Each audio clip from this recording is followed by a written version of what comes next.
Hello, students.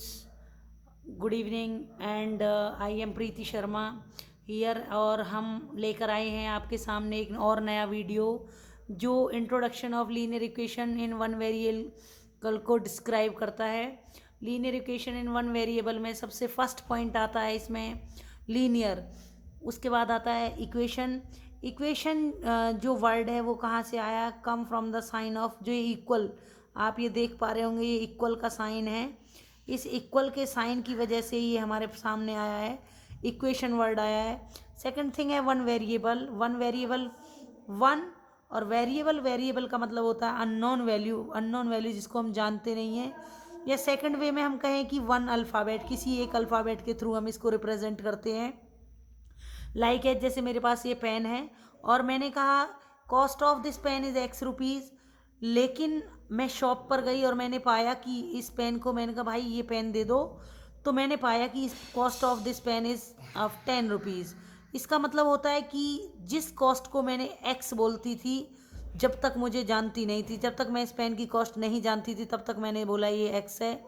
जब मुझे पता चला कि इस पेन की कॉस्ट 10 रुपये है, तो इसका मतलब फिर मैंने पाया कि वो एक्स आपका क्या होगा?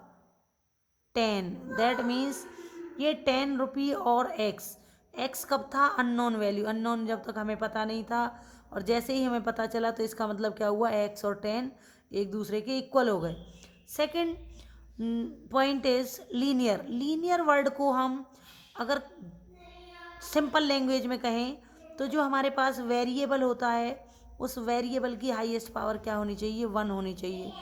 जब हमारे पास वेरिएबल की हाईएस्ट पावर 1 होती है तो उस केस के लिए हम यूज़ करते हैं लीनियर। और थोड़ा एक्स्ट्रा नॉलेज के लिए अगर हम जानना चाहें तो लीनियर एक ऐसा शब्द, लीनियर शब्द आया लाइन से, जहाँ पर हम जब इसको ग्राफ की फॉर्मेशन देते हैं तो हमारे पास जो ग्राफ ऑप्टेन होता है वो क्या होता है? वो हमारे पास एक स्ट्रेट लाइन की फॉर्म में आता है। जैसे मैंने बोला यहाँ X equal to 5, X equal to 5 का जब मैंने एक ग्राफ बनाया तो मेरे पास ये एक्स एक्सिस है, एक्स एक्सिस पर 1 2 3 4 5, और इस 5 को आप देख पा रहे हो, तो एक्स इक्वल टू 5 को हम कुछ ऐसे रिप्रेजेंट करते हैं तो ये हमारे पास स्ट्रेट लाइन की फॉर्म में आया। लेकिन ये क्या था? ये थोड़ा एक्स्ट्रा नॉलेज था। लेकिन कंक्लूजन से हम जान पाते हैं कि लीनियर इक्वेशन और वन वेरिएबल के केस में दो चीज़ें हमारे पास होनी चाहिए। एक तो इक्वल का साइन होना चाहिए, दूसरा वन अल्फ़ाबेट विद पावर 1 के साथ होना चाहिए। It's clear? जैसे मेरे पास एक एग्जांपल है 34+7। क्या आप बता सकते हो कि ये लीनियर इक्वेशन है वन वेरिएबल या नहीं? अगर आप बता सकते हो तो ये मेरे को आप कमेंट बॉक्स में लिख कर बताएं कि ये लीनियर इक्वेशन है या नहीं। अदरवाइज वैसे तो मैंने ही मेंशन कर दिया है नो। तो ये लीनियर इक्वेशन नहीं है क्योंकि इसके अंदर एक तो इक्वल का साइन नहीं है, सेकंड थिंग इसमें कोई अल्फ़ाबेट नहीं है जिसकी पावर 1 हो। अब नेक्स्ट पॉइंट है x+5=7। क्या ये लीनियर इक्वेशन वन वेरिएबल? बेटा ये शॉर्टेस्ट फॉर्म है इसका, linear equation in one variable का। तो इससे हम जान पाते हैं क्या ये लीनियर इक्वेशन वन वेरिएबल है। तो यस, इसमें अल्फ़ाबेट भी है, इक्वल का साइन भी है, और अल्फ़ाबेट की पावर 1 है, तो हम बोलते हैं कि linear equation is one variable, this one is here.